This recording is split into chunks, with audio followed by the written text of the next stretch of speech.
अफगानिस्तान के मुद्दे के उत्ते जे पाकिस्तान तालिबान नूं नैगोशिएशन टेबल ते भी लैके आंदा है और एक पीसफुल जिहड़ा उस दे हल की गल हो रही है। और जे तुसीं दुशांबे और ताशकंद दे विच एस जयशंकर की परफॉर्मेंस देखो तो उन्होंने सादा पंजाबी च कहना होए तो फिर यही है कि भाई पलीता लाण का काम ही किया, अग लाण की कोशिश की है। अमरीका ने जदों तो अपना डी-हाइफनेट किया रिलेशनशिप पाकिस्तान नाल और सीधी इंडिया दे नाल जोड़ी, nuclear deal, Indo US nuclear deal, technology ये वो, हुण अमरीका भी इंडिया नूं इस्तेमाल करता है जे पाकिस्तान नूं जिहड़ा है वो खूंजे लाना है। ये जून 25 नूं उन्हें कहा FATF का प्लैनरी सैशन सी, उन्होंने कहा कि जी ये जिहड़े 27 नुकते 27 पॉइंट्स असीं पाकिस्तान नूं कहा सी भी ये फुलफिल करो,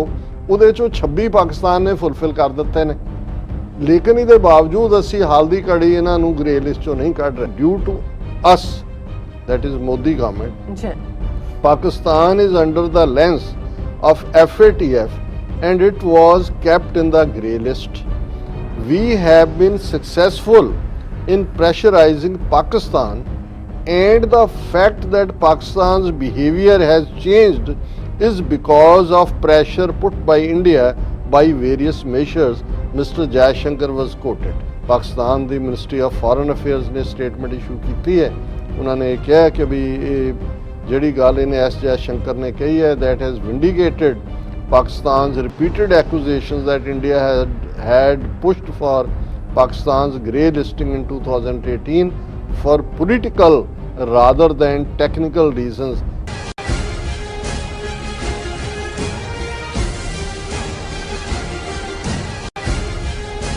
welcome back on program. So viewers, हुण आपां अपने प्रोग्राम नूं होर अगे वधांदे हां। अज दे दूसरे अहम इशू दे नाल उस दे विच आपां गलबात करन जा रहे हां पाकिस्तान दे भारत दे हवाले नाल कि भारत किस हद तक पाकिस्तान दे खिलाफ भुगत रहा है। सो इस दी एक ताज़ा जिहड़ी मिसाल है भारत दे विदेश मंत्री दा एक ताज़ा इंकशाफ है। सो विदेश मंत्री जयशंकर ने बीजेपी मैंबरां दे एक सैशन नूं संबोधन करदिआं दावा कीता है कि IMF नाल संबंधित वड्डी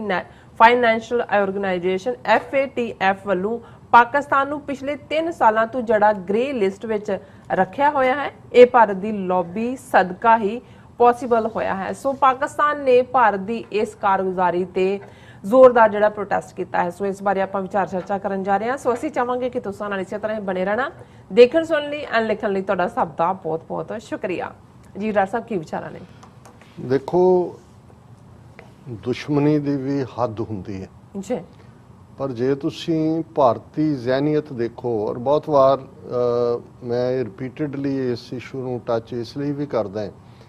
क्योंकि जदों असी सिख कौम दे नाल की वरतारा भारती हुकूमत दा पिछले 75 सालां च इन जनरल और जून 84 च जदों कि टोटल वार सिखां दे सिर ते मड़ी गई, उस तो बाद इन्हां लगभग 4 दहाइयां च की वरतारा है, तो मैनू ये समझण दे विच दिक्कत नहीं हुंदी कि पाकिस्तान दी एक्सैप्टेंस तो लैके पाकिस्तान दी दे वजूद च आ जाण तो बाद किस किस्म दी हॉस्टिलिटी, किस किस्म दी दुश्मनी भारती हाकमां ने पाड़ी।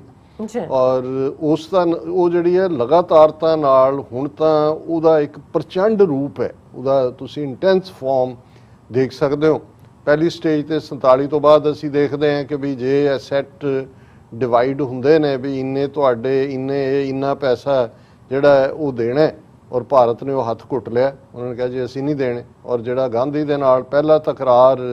नेहरू जां पटेल जां एडमिनिस्ट्रेशन दा हुंदा है, इस मुद्दे ते हुंदा है। फिर असीं देखदे हैं कि नाल दी नाल पाणीआं दा मुद्दा किवें जिहड़े हैडवर्क्स ने फिरोजपुर जिथे सतलुज दा हैडवर्क्स है, माधोपुर जिहड़ा है वो रावी दा है, पानी रोक लिया, वाटर नूं एज ए वैपन इस्तेमाल करना।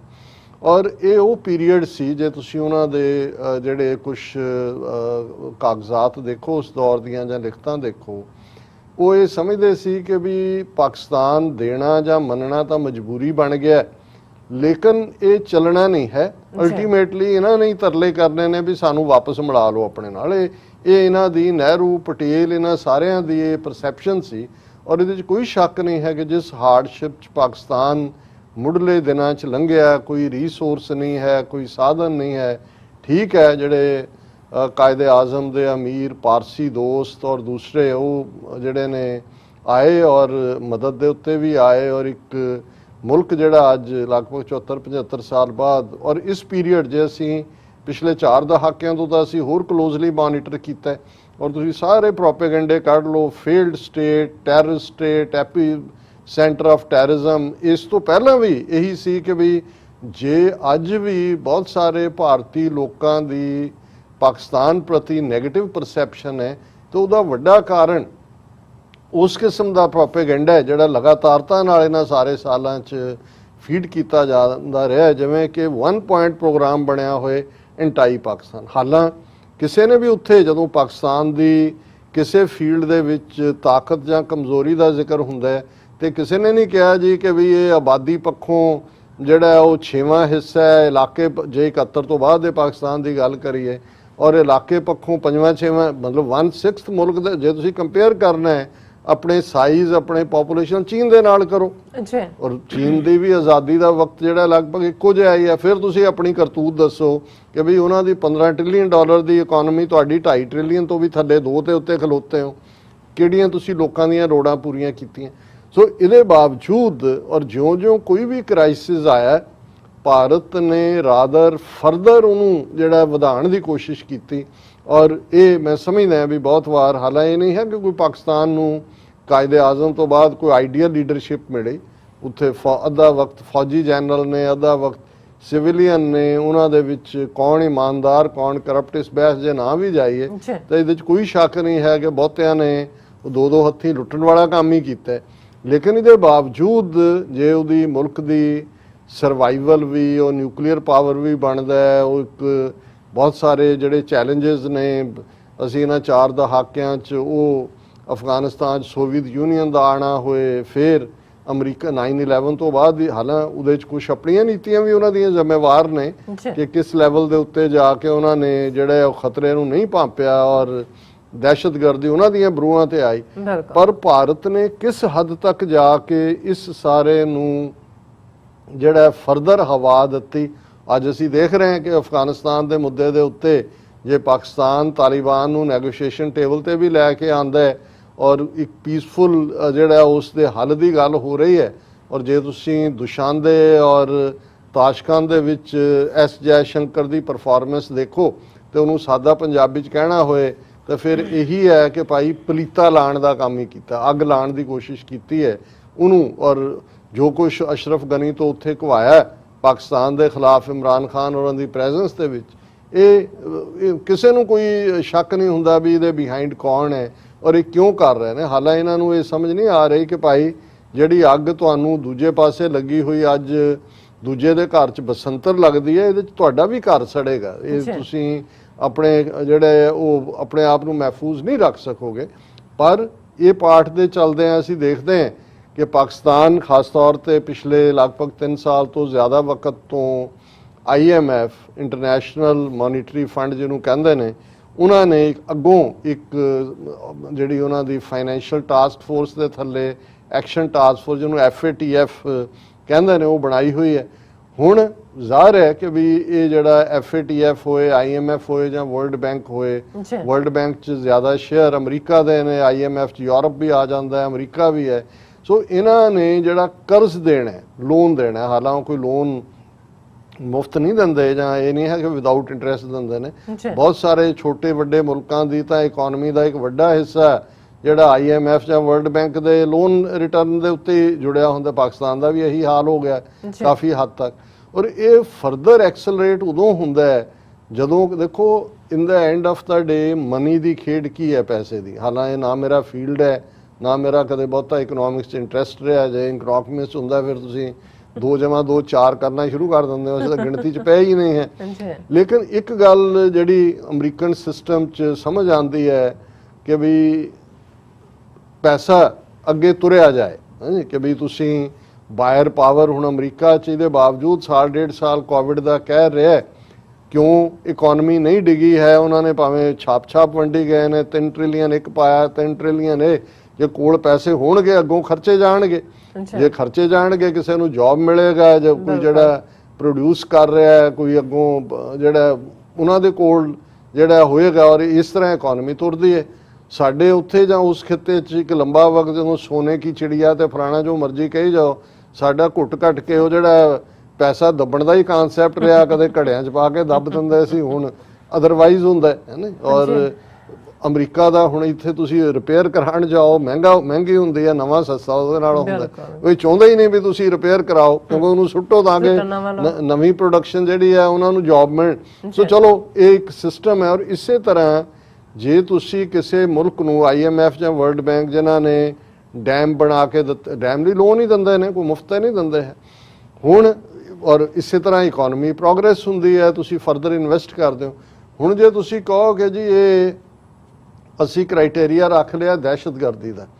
ਕਿ ਵੀ ਉਹਦੇ 'ਚ ਔਰ ਪੈਰਾਮੀਟਰ ਨੇ ਸਾਡੇ ਇੰਨੇ ਪੁਆਇੰਟ ਨੇ, ਜਦੋਂ ਤੱਕ ਤੁਸੀਂ ਇਹ ਪੂਰੇ ਨਹੀਂ ਕਰਦੇ ਉਹ ਅਸੀਂ ਤੁਹਾਨੂੰ ਫਰਦਰ ਲੋਨ ਨਹੀਂ ਦੇਣਾ। ਅੱਗੋਂ ਲਿਸਟਾਂ ਬਣਾਤੀਆਂ ਕਿ ਜੀ ਇਹ ਗ੍ਰੇ ਲਿਸਟ ਹੈ, ਇਹ ਬਲੈਕ ਲਿਸਟ ਹੈ, ਇਹ ਫਿਰ ਕਲੀਅਰ ਲਿਸਟ ਹੈ। ਹੁਣ ਗ੍ਰੇ ਲਿਸਟ ਜਿਹੜੀ ਹੈ ਬਲੈਕ ਤੋਂ ਇੱਕ ਸਟੈਪ ਪਿੱਛੇ ਧੱਕਾ ਦੇਣ ਵਾਲੀ ਹੈ, ਵੀ ਤੁਹਾਨੂੰ ਲੱਗਿਆ ਬਲੈਕ ਦੀ ਫਰਨੈਸ ਦੇ ਵਿੱਚ, ਭੱਠੀ ਦੇ ਵਿੱਚ ਸੁੱਟਣ। ਲੇਕਿਨ ਗ੍ਰੇ ਵਾਲਿਆਂ ਦੇ ਉੱਤੇ ਪਾਬੰਦੀਆਂ, ਇਹਦਾ ਮਤਲਬ ਹੈ ਕਿ ਤੁਹਾਨੂੰ ਬਹੁਤ ਹਾਈ ਇੰਟਰਸਟ ਦੇ ਉੱਤੇ, ਕਿਉਂਕਿ ਜਦੋਂ ਗ੍ਰੇ ਲਿਸਟ 'ਚ ਪਾਇਆ ਫਿਰ IMF ਡਿਕਟੇਟ ਕਰਦਾ ਹੈ ਕਿ ਤੁਹਾਨੂੰ ਇੰਨੇ ਇੰਟਰਸਟ ਤੇ ਦਿਆਂਗੇ, ਦੂਜੇ ਦਿਆਂਗੇ, ਉਹ ਇਕਨੋਮੀ ਤੇ ਭਾਰ ਹੁੰਦਾ। ਹੁਣ ਪਾਕਿਸਤਾਨ ਇਹਦੇ ਬਾਵਜੂਦ, ਇਮਰਾਨ ਖਾਨ ਜਿਨ੍ਹਾਂ ਨੇ ਆਪਣੀਆਂ ਨੀਤੀਆਂ ਦੇ ਨਾਲ ਇਹਦੇ ਬਾਵਜੂਦ ਪਿਛਲੇ 3 ਸਾਲ ਤੋਂ ਲਗਾਤਾਰ IMF ਦੀ ਇਹ ਜਿਹੜੀ ਸੰਸਥਾ ਹੈ FATF ਉਹਦੀ ਗ੍ਰੇ ਲਿਸਟ ਨੇ, ਲੇਕਿਨ ਉਹਨਾਂ ਦੀ ਐਕਸਪੋਰਟ ਵੀ ਵਧੀ ਹੈ। ਔਰ ਦੂਸਰਾ, ਲੇਕਿਨ ਇਹ ਉਹਨਾਂ ਦੀ ਸਤਤ ਲਗਾਤਾਰਤਾ ਨਾਲ ਕੋਸ਼ਿਸ਼ ਹੈ ਕਿ ਵੀ ਸਾਨੂੰ ਇਹਦੇ ਚੋਂ ਕੱਢੋ। ਔਰ ਜੇ ਪਿਛਲੇ 3 ਸਾਲ ਤੋਂ ਇਹਦੇ 'ਚ ਨਾ ਹੁੰਦੇ FATF 'ਚ, ਇਕਨੋਮੀ ਹੋਰ ਵੀ ਬੂਮਿੰਗ ਹੁੰਦੀ। ਹੁਣ ਕਿਉਂਕਿ ਭਾਰਤ ਦਾ ਇਨਫਲੂਐਂਸ ਹੈ, ਜ਼ਾਹਰ ਹੈ ਕਿ ਇੱਕ ਵੱਡਾ ਮੁਲਕ ਵੀ ਹੈ, ਇਕਨੋਮੀ ਵੀ $2-2.5 ਟ੍ਰਿਲੀਅਨ ਦੀ ਉਸ ਦੇ ਵਿੱਚ। ਔਰ ਅਮਰੀਕਾ ਨੇ ਜਦੋਂ ਤੋਂ ਆਪਣਾ ਡੀਹਾਈਫਨੇਟ ਕੀਤਾ ਰਿਲੇਸ਼ਨਸ਼ਿਪ ਪਾਕਿਸਤਾਨ ਨਾਲ ਔਰ ਸਿੱਧੀ ਇੰਡੀਆ ਦੇ ਨਾਲ ਜੋੜੀ, nuclear deal, Indo US nuclear deal, technology, ਇਹ ਉਹ, ਹੁਣ ਅਮਰੀਕਾ ਵੀ ਇੰਡੀਆ ਨੂੰ ਇਸਤੇਮਾਲ ਕਰਦਾ ਹੈ ਜੇ ਪਾਕਿਸਤਾਨ ਨੂੰ ਜਿਹੜਾ ਹੈ ਉਹ ਖੂੰਜੇ ਲਾਣਾ ਹੈ। ਤੇ ਇੰਡੀਆ ਤਾਂ ਪਿਛਲੇ 75 ਸਾਲ ਤੋਂ ਉਹਨੇ ਤੇ ਐਕਸੈਪਟ ਨਹੀਂ ਕੀਤਾ ਹੋਇਆ ਪਾਕਿਸਤਾਨ ਦੇ ਕਾਨਸੈਪਟ ਨੂੰ। ਉਹ ਤਾਂ ਅੱਜ ਵੀ ਉਹਨਾਂ ਦਾ ਪ੍ਰੋਪੇਗੈਂਡਾ ਫੀਲਡ ਸਟੇਟ ਤੇ ਫਲਾਣਾ ਢਮਕਾ ਹੈ, ਹਾਲਾਂ ਆਪਣਾ ਹਾਰ ਉਹਨਾਂ ਦਾ ਕੀ ਹੋਇਆ ਹੈ। ਹੁਣ ਕਿਵੇਂ, ਹਾਲਾਂ ਕਿਉਂਕਿ FATF ਇੰਟਰਨੈਸ਼ਨਲ ਆਰਗੇਨਾਈਜੇਸ਼ਨ ਹੈ, ਔਰ ਜੇ ਕੋਈ ਮੁਲਕ, ਕਿਸੇ ਮੁਲਕ ਦਾ ਫੋਰਨ ਮਿਨਿਸਟਰ ਇਹ ਦਾਅਵਾ ਕਰੇ ਮੀਡੀਆ ਦੇ ਰਾਹੀਂ ਔਰ ਆਪਣੇ ਵਰਕਰਾਂ ਨੂੰ ਐਡਰੈਸ ਕਰਦੇ ਆ ਕਿ ਦੇਖੋ ਇਹ ਅਸੀਂ ਪਾਕਿਸਤਾਨ ਨੂੰ ਪਿਛਲੇ 3 ਸਾਲ ਤੋਂ FATF ਦੀ ਗ੍ਰੇ ਲਿਸਟ ਚੋਂ ਨਹੀਂ ਨਿਕਲਣ ਦਿੱਤਾ। ਹੁਣ FATF ਦਾ ਜਿਹੜਾ ਸੈਸ਼ਨ ਕੁਛ ਅਰਸਾ ਪਹਿਲਾਂ, ਕੁਛ ਮਹੀਨੇ ਪਹਿਲਾਂ ਹੋ ਕੇ ਹਟਿਆ ਹੈ, ਉਹਦੇ 'ਚ ਜਿਹੜੇ ਉਹਨਾਂ ਦੇ ਹੋਰ ਮੈਂਬਰ ਮੁਲਕ ਨੇ, ਉਹਨਾਂ ਦਾ ਚੇਅਰਮੈਨ ਹੈ, ਉਹ ਇਹ ਕਹਿੰਦਾ ਜੀ ਕਿ 27 ਪੁਆਇੰਟ ਜਿਹੜੇ ਨੇ ਉਹ ਇਹ ਜੂਨ 25 ਨੂੰ ਉਹਨੇ ਕਿਹਾ, FATF ਦਾ ਪਲੈਨਰੀ ਸੈਸ਼ਨ ਸੀ, ਉਹਨਾਂ ਨੇ ਕਿਹਾ ਕਿ ਜੀ ਇਹ ਜਿਹੜੇ 27 ਨੁਕਤੇ, 27 ਪੁਆਇੰਟਸ ਅਸੀਂ ਪਾਕਿਸਤਾਨ ਨੂੰ ਕਿਹਾ ਸੀ ਵੀ ਇਹ ਫੁੱਲਫਿਲ ਕਰੋ, ਉਹਦੇ 'ਚੋਂ 26 ਪਾਕਿਸਤਾਨ ਨੇ ਫੁੱਲਫਿਲ ਕਰ ਦਿੱਤੇ ਨੇ। ਲੇਕਿਨ ਇਹਦੇ ਬਾਵਜੂਦ ਅਸੀਂ ਹਾਲ ਦੀ ਘੜੀ ਇਹਨਾਂ ਨੂੰ ਗ੍ਰੇ ਲਿਸਟ 'ਚੋਂ ਨਹੀਂ ਕੱਢ ਰਹੇ। ਹੁਣ ਇੱਕ ਆਮ ਬੰਦਾ ਵੀ ਕਹਿੰਦਾ ਹੈ ਯਾਰ ਇਹ 27 ਚੋਂ 26, ਇਹ ਤਾਂ 99% ਵੀ ਨੰਬਰ ਨੂੰ ਕਹੋ ਜੀ ਮੁੰਡਾ ਅਜੇ ਵੀ ਫੇਲ ਹੈ, ਜਾਂ ਅਜੇ ਅਸੀਂ ਰਿਜ਼ਲਟ ਨਹੀਂ ਕੱਢਣਾ, ਅਜੇ ਉਹਨੂੰ ਪਾਸ ਨਹੀਂ ਡਿਕਲੇਅਰ ਕਰਨਾ। ਹੁਣ ਇਹ ਗੱਲ ਜੈਸ਼, ਔਰ ਜ਼ਾਹਰ ਹੈ ਉਦੋਂ ਵੀ ਇਹ ਗੱਲ ਤਾਂ ਸਾਹਮਣੇ ਸੀ ਕਿ ਭਾਰਤ ਲੌਬੀ ਕਰ ਰਿਹਾ ਇਹਦੇ ਬਾਵਜੂਦ ਕਿ ਪਾਕਿਸਤਾਨ ਨੇ ਕਾਫੀ ਹਰਡਲਸ ਜਿਹੜੀਆਂ ਨੇ ਉਹ ਕਲੀਅਰ ਕੀਤੀਆਂ, ਉਹਨੂੰ ਨਹੀਂ ਨਿਕਲਣ ਦੇਣਾ ਚਾਹੁੰਦਾ। ਔਰ ਇਹ ਹੁਣ ਖਬਰ ਇਹਨਾਂ ਦੇ ਮੀਡੀਆ ਦੀ, ਜਿਹਦੇ ਉੱਤੇ ਰੂਲਿੰਗ ਪਾਰਟੀ ਦੇ ਮੈਂਬਰਸ ਨੂੰ ਦਾ ਇੱਕ ਚਿੰਤਨ ਗਰੁੱਪ ਦੇ ਉੱਤੇ ਐਡਰੈਸ ਕਰਦੇ ਆ ਜੈ ਸ਼ੰਕਰ ਨੇ ਇਹ ਕਿਹਾ ਕਿ ਦੇਖੋ ਸਾਡੀ ਫੋਰਨ ਪਾਲਿਸੀ ਦੀਆਂ ਕਿੰਨੀਆਂ ਅਚੀਵਮੈਂਟਸ ਨੇ ਮੋਦੀ ਗਵਰਨਮੈਂਟ ਦੇ ਥੱਲੇ। ਉਹਨੇ ਕਿਹਾ ਜੀ ਅਸੀਂ, ਸਾਡੀ ਗਵਰਨਮੈਂਟ ਨੇ, ਔਰ ਮੈਂ ਐਗਜ਼ੈਕਟ ਲਫ਼ਜ਼ ਉਹਦੇ ਕੋਟ ਕਰਨਾ ਚਾਹੁੰਦਾ, due to us, that is Modi government, Pakistan is under the lens of FATF and it was kept in the grey list. We have been successful in pressurizing Pakistan, and the fact that Pakistan's behavior has changed is because of pressure put by India by various measures, Mr. Jaishankar was quoted. ਹੁਣ ਉਹ ਇਹ ਕਹਿ, ਹੁਣ ਇਹ ਤਾਂ ਕੋਈ ਦੋ ਰਾਵਾਂ ਹੀ ਨਹੀਂ ਨੇ। ਉਹ ਕਹਿੰਦਾ ਜੀ ਦੇਖੋ ਸਾਡੇ ਪ੍ਰੈਸ਼ਰ ਦੀ ਬਦੌਲਤ FATF ਦੀ ਗ੍ਰੇ ਲਿਸਟ ਚੋਂ ਪਾਕਿਸਤਾਨ ਨਿਕਲ ਨਹੀਂ ਸਕਿਆ ਔਰ ਇਹ ਸਾਡੇ ਪ੍ਰੈਸ਼ਰ ਦਾ ਹੀ ਨਤੀਜਾ ਹੈ ਕਿ ਪਾਕਿਸਤਾਨ ਦਾ ਬਿਹੇਵੀਅਰ ਬਦਲ ਗਿਆ। ਅੱਛਾ, ਇਹ ਜੇ ਬਦਲ ਗਿਆ ਫਿਰ ਉਹ ਕਹਿੰਦਾ ਜੀ ਅਦਰਵਾਈਜ਼ ਤਾਂ ਜਿਹੜਾ ਹੈ ਉਹ ਪਾਕਿਸਤਾਨ ਨੇ ਪਤਾ ਨਹੀਂ ਕੀ ਕਰ ਦੇਣਾ ਸੀ। ਹੁਣ ਇਸ ਦੇ ਉੱਤੇ ਜ਼ਾਹਰ ਹੈ ਕਿ ਪਾਕਿਸਤਾਨ ਨੇ ਪ੍ਰੋਟੈਸਟ ਕੀਤਾ ਹੈ ਔਰ ਇਹ ਵੀ ਖਬਰ ਹੈ ਇਹਨਾਂ ਦੀ ਕਿ ਭਾਈ Pakistan accuses India of using FATF for political ends ਔਰ ਨਾਲ ਦੀ ਨਾਲ ਜਿਹੜਾ ਉਹਨਾਂ ਦੀ ਪਾਕਿਸਤਾਨ ਦੀ ਮਿਨਿਸਟਰੀ ਆਫ ਫੋਰਨ ਅਫੇਅਰਸ ਨੇ ਸਟੇਟਮੈਂਟ ਇਸ਼ੂ ਕੀਤੀ ਹੈ। ਉਹਨਾਂ ਨੇ ਕਿਹਾ ਕਿ ਵੀ ਇਹ ਜਿਹੜੀ ਗੱਲ ਇਹਨੇ S ਜੈਸ਼ੰਕਰ ਨੇ ਕਹੀ ਹੈ that has vindicated Pakistan's repeated accusations that India had pushed for Pakistan's grey listing in 2018 for political rather than technical reasons which continues ਕਿ ਵੀ ਇਹ ਕੋਈ ਟੈਕਨੀਕਲ ਰੀਜ਼ਨ ਨਹੀਂ ਸੀਗੇ ਕਿ ਵੀ ਜਿਹੜਾ ਕਿ ਸਾਨੂੰ ਗ੍ਰੇ ਲਿਸਟ ਰੱਖਿਆ, ਪੋਲੀਟੀਕਲ ਰੀਜ਼ਨ ਸੀ। ਔਰ ਐਗਜ਼ੈਕਟ ਉਹਨਾਂ ਦੇ ਲਫ਼ਜ਼ ਨੇ India's credentials for assessing Pakistan in FATF as co-chair of the joint group ਕਿਉਂਕਿ ਇੰਡੀਆ ਉਸ FATF ਦਾ co-chair ਹੈ ਔਰ for that matter any other country are subject to questions which we urge FATF to look into। ਹੁਣ FATF ਨੂੰ ਕਿਹੜਾ ਨਹੀਂ ਪਤਾ, ਇਹ ਤਾਂ ਸਾਰੇ ਇੱਕੋ ਹੀ ਨੇ, ਸਾਰੇ ਹੀ ਰਲੇ ਹੋਏ ਨੇ ਇੱਕ ਦੂਸਰੇ ਦੇ ਨਾਲ। ਔਰ ਜੇ ਤੁਸੀਂ ਇਸ ਸਾਰੇ 'ਚ ਹੁਣ ਇੱਕ ਪਾਸੇ ਤਾਂ ਇਹ ਡਾਇਰੈਕਟਲੀ ਇੰਟਰਨੈਸ਼ਨਲ ਇੱਕ ਇੰਸਟੀਟਿਊਸ਼ਨ ਜਿਹੜੀ ਕਲੇਮ ਕਰਦੀ ਹੈ ਕਿ ਭਾਈ ਉਹ ਇੰਪਾਰਸ਼ਲ ਹੈ, ਉਹਦੇ 'ਚ ਕਿਸ ਹੱਦ ਤੱਕ ਇੰਟਰਫੀਅਰੈਂਸ ਹੈ। ਔਰ ਅਸੀਂ ਪਹਿਲੇ ਸੈਗਮੈਂਟ 'ਚ ਵੀ ਪਾਸਿੰਗ ਰੈਫਰੈਂਸ 'ਚ ਬੇਸ਼ੱਕ ਗੱਲ ਕੀਤੀ ਕਿ ਜਿਹੜਾ ਸਕੈਂਡਲ ਪੈਗਾਸਸ ਸਪਾਈਵੇਅਰ ਇਜ਼ਰਾਈਲ ਦਾ ਜਿਹੜਾ 2017 'ਚ ਮੋਦੀ ਲੈ ਕੇ ਆਇਆ, 2017 'ਚ ਇਜ਼ਰਾਈਲ ਗਿਆ ਮੋਦੀ, ਉੱਥੋਂ ਹੀ ਇਹ ਡੀਲ ਬਣਾਈ ਵੀ ਉਹਦੀ ਜਿਹੜੀ ਲਿਸਟ ਜਿਹੜੇ 50,000 ਤੋਂ ਜ਼ਿਆਦਾ ਫੋਨ ਜਿਨ੍ਹਾਂ ਦੇ ਉੱਤੇ ਸਪਾਈਵੇਅਰ ਜਿਹੜਾ ਉਹ ਚਾੜਿਆ ਗਿਆ ਔਰ ਉਹਨੇ ਅੱਗੋਂ ਕੀ ਕੀਤਾ, ਉਹਦੇ 'ਚ ਹੰਡਰਡਸ ਆਫ ਨੰਬਰਸ ਜਿਹੜੇ ਨੇ ਪਾਕਿਸਤਾਨ ਦੇ ਵੀ ਨੇ ਔਰ ਉਹਨਾਂ 'ਚ ਖਾਸ ਤੌਰ ਤੇ ਪਾਕਿਸਤਾਨੀ ਪ੍ਰਾਈਮ ਮਿਨਿਸਟਰ ਇਮਰਾਨ ਖਾਨ ਸਾਹਿਬ ਦਾ ਨੰਬਰ ਵੀ ਹੈ। ਔਰ ਇਹਦੇ 'ਚ ਕਲੀਅਰ ਹੈ ਕਿ it's not clear how many other people from Pakistan were in the list ਜਿਹਨੂੰ but more than 100 phone numbers from Pakistan. So ਹੁਣ ਇਹਦੇ 'ਚ ਹੋਰ ਕੌਣ ਹੈ ਔਰ ਇਸ ਸਾਰੇ 'ਚ ਜਿਵੇਂ ਅਸੀਂ ਪਹਿਲੇ ਸੈਗਮੈਂਟ 'ਚ ਵੀ ਦੱਸਿਆ ਔਰ ਇਸ ਨੂੰ ਰਿਪੋਰਟ ਲੀ ਮੈਂਡੇ ਮੀਡੀਆ ਪਾਰਟਨਰ ਜਿਹੜਾ ਸੀ Paris based media non profit organisation Forbidden Stories and rights groups Amnesty International, ਇਹਨਾਂ ਸਾਰਿਆਂ ਨੇ 50,000 ਤੋਂ ਜ਼ਿਆਦਾ ਫੋਨ ਨੰਬਰ ਜਿਹੜੇ 40 ਦੇਸ਼ਾਂ ਦੇ ਲਗਭਗ ਸਪਰੈਡ ਹੋਏ ਨੇ, ਉਹਦੇ 'ਚ ਉਹਨਾਂ ਨੇ ਦੱਸਿਆ ਵੀ ਕਿਵੇਂ ਇਸ ਪੈਗਾਸਸ ਜਿਹੜਾ ਸਪਾਈਵੇਅਰ ਰਾਹੀਂ ਜਿਹੜੀ ਕਿ Israel surveillance company NSO group ਦੀ ਜਿਹੜੀ ਹੈ ਉਹ ਕਾਰਡ ਹੈ, ਉਹਨਾਂ ਨੇ ਇਸ ਦੇ ਉੱਤੇ ਜਿਹੜਾ ਹੈ ਉਹ ਕੀਤਾ ਔਰ ਇਮਰਾਨ ਖਾਨ ਵੀ ਉਸ ਦਾ ਹਿੱਸਾ ਨੇ। ਇਸ ਦੇ ਉੱਤੇ ਵੀ ਪਾਕਿਸਤਾਨ ਦੇ ਇਨਫੋਰਮੇਸ਼ਨ ਮਿਨਿਸਟਰ ਜਿਹੜੇ ਫਵਾਦ ਚੌਧਰੀ ਨੇ, ਉਹਨਾਂ ਨੇ ਇਸ ਦੇ ਉੱਤੇ ਜਿਹੜਾ ਉਹ ਕਮੈਂਟ ਵੀ ਕੀਤਾ ਔਰ ਹਿਊਮਨ ਰਾਈਟਸ ਮਿਨਿਸਟਰ ਸ਼ਰੀਨ ਨੇ linked it with Israel and said NSO apparently gets approval from Israeli government for sale, so linkage is clear। ਉਹਦੇ 'ਚ ਤਾਂ ਕੋਈ ਦੋ ਰਾਵਾਂ ਨਹੀਂ ਨੇ ਕਿ ਇਸ ਵੇਲੇ ਦੋਨੋਂ ਹੀ ਇਜ਼ਰਾਈਲ ਵੀ ਔਰ ਇੰਡੀਆ ਵੀ ਨਾਜ਼ੀ ਜਰਮਨੀ ਦੀਆਂ ਤਰਜ਼ ਦੀਆਂ ਹਕੂਮਤਾਂ ਔਰ ਇਹ ਜਿਵੇਂ ਇਹਨਾਂ ਦੋਨਾਂ ਦੀ ਸਾਂਝ ਮੋਦੀ ਔਰ ਨੇਤਨਯਾਹੂ ਦੀ 2017 'ਚ ਔਰ ਅੱਗੇ ਆਉਣ ਵਾਲੇ ਦਿਨਾਂ 'ਚ ਹੋਰ ਵੀ ਵੇਰਵੇ ਜਿਹੜੇ ਨੇ ਸਾਹਮਣੇ ਆਉਣਗੇ ਕਿਉਂਕਿ ਇਹ ਜਿਹੜਾ ਪੈਗਾਸਸ ਸਪਾਈਵੇਅਰ ਸਕੈਂਡਲ ਹੈ ਇਹ ਵੀ ਵਿਕੀਲੀਕਸ ਵਾਂਗ ਖਤਮ ਹੋਣ ਵਾਲਾ ਨਹੀਂ ਹੈ। ਜਿਉਂ-ਜਿਉਂ ਇਨਫੋਰਮੇਸ਼ਨ ਆਉਂਦੀ ਰਹੇਗੀ ਇਹ ਅਸੀਂ ਵੀ ਇਸ ਨੂੰ ਡਿਸਕਸ਼ਨ ਦਾ ਹਿੱਸਾ ਜੀ। ਡਾਕਟਰ ਸਾਹਿਬ ਤੁਹਾਡਾ ਬਹੁਤ ਬਹੁਤ ਸ਼ੁਕਰੀਆ। ਸਾਥ ਲੈਣੇ ਬ੍ਰੇਕ, ਵਿਊਅਰਸ ਤੁਸੀਂ ਨਾਲ ਇਸੇ ਤਰ੍ਹਾਂ ਜੁੜੇ ਰਹਿਣਾ। ਮਿਲਦੇ ਹਾਂ ਛੋਟੇ ਜਿਹੇ ਵਕਫੇ ਤੋਂ ਬਾਅਦ।